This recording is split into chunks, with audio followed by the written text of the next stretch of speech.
Hello everyone, সবাইকে নমস্কার, আদাব। তো আজকে চলে আসলাম চিকেন ফ্রাই রান্নার রেসিপি নিয়ে।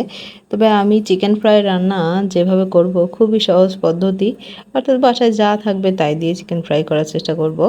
তো আমি মশলাটা মাখিয়ে নিয়েছি। মশলাটা মাখানোর পর যে চিকেনগুলো ছিল, অর্থাৎ লেগ পিস রানগুলো ছিল, সেগুলা আমি মশলার মধ্যে মাখিয়ে নিয়েছি এবং 2 ঘন্টা আমি ম্যারিনেট করার জন্য রেখে দিয়েছি।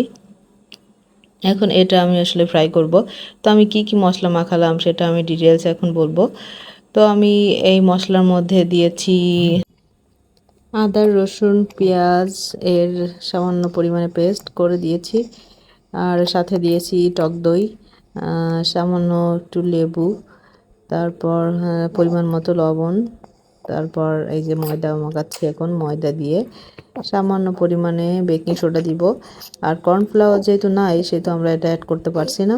যাদের বাসায় কর্নফ্লাওয়ার আছে তারা কর্নফ্লাওয়ার অবশ্যই দিবেন, কারণ ভাজিটা একটু মুচমুচে হয় কর্নফ্লাওয়ারটা ব্যবহার করলে। কিন্তু যেহেতু আমার বাসায় নাই সেহেতু আমি আসলে কর্নফ্লাওয়ারটা দিই। তো বেকিং সোডা দেওয়ার পর এটা খুব ভালোভাবে মিক্সড করে নিতে হবে, হাত দিয়ে খুব ভালোভাবে মিক্সড করতে হবে। এর মধ্যে ময়দা, বেকিং সোডা, কর্নফ্লাওয়ার যেহেতু নাই, কর্নফ্লাওয়ার থাকলে অবশ্যই দেওয়ার চেষ্টা করবেন, কারণ এটা ভাজিটাকে মুচমুচে করতে সহায়তা করে। তো আমার যেহেতু কর্নফ্লাওয়ার বাসায় ছিল না, তো আমি কর্নফ্লাওয়ার ছাড়াই আজকে চিকেন ফ্রাই করার চেষ্টা করব। তো আমি চিকেনগুলো মাখানো, চিকেনগুলো ম্যারিনেট করা চিকেনগুলো আমি এখন এই ময়দা, তারপর হচ্ছে যে মশলাটা ছিল বাড়তি মশলা, তার মধ্যে সুন্দর করে মেখে নিচ্ছি। এই মশলার মধ্যে আমি দিয়েছিলাম আদা, পেঁয়াজ, রসুন বাটা, তারপর হচ্ছে আপনার জিরা বাটা, মশলা, যা যা মশলা ইনগ্রিডিয়েন্ট দরকার ছিল সেগুলো সবই দিয়েছি। খুব বেশি ইনগ্রিডিয়েন্ট আমি এখানে ব্যবহার করিনি। তো দেখি না কেমন হয়। তো এবার আমি আমার চিকেনগুলো মাখানো শেষ। এখন আমি একটি ফ্রাই প্যানে কিছু তেল নিয়ে নেব। তেলটাও খুবই কম পরিমাণে দেওয়ার চেষ্টা করব। আর এখানে আমার চিকেনগুলো আমি এখন আস্তে করে তেলে ছেড়ে দেব। তেলে দিয়ে খুবই খুবই কম আছে, অর্থাৎ জালটা যাতে কম থাকে সেটাই দেখতে হবে।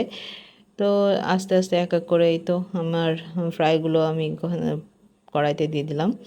তো দেখা যাক, এই উল্টানোর পর আসলে ফ্রাইগুলো উল্টানোর পর এরকম কালার আসছে। তো কালারটা দেখে আমার তো মন ভরেই গেছে। আমি ভাবলাম হয়তো কর্নফ্লাওয়ার নাই, ফ্রাইটা হয়তো সুন্দরভাবে হবে না। কিন্তু সেন্টটাও, অর্থাৎ স্মেলটাও আসছে একেবারে রেস্টুরেন্টের মতো। তখন আমি ভাবলাম যে কর্নফ্লাওয়ার নাই তো কী হয়েছে, কর্নফ্লাওয়ার দরকারই নাই, এমনি ফ্রাই করে ফেলবো। তাই হচ্ছে ফাইনাল লুক আমার চিকেন ফ্রাইয়ের। তো আপনারা অবশ্যই বাসায় কর্নফ্লাওয়ার ছাড়াই ট্রাই করবেন, দেখবেন যে কেমন হয় ফ্রাইগুলো। আমার মনে হয় আপনাদের খেতেও খুবই সুস্বাদু লাগবে, কারণ আমরা খেয়ে দেখছি যে টেস্টটা একেবারেই রেস্টুরেন্টের মতো হয়েছে। সবাইকে ধন্যবাদ।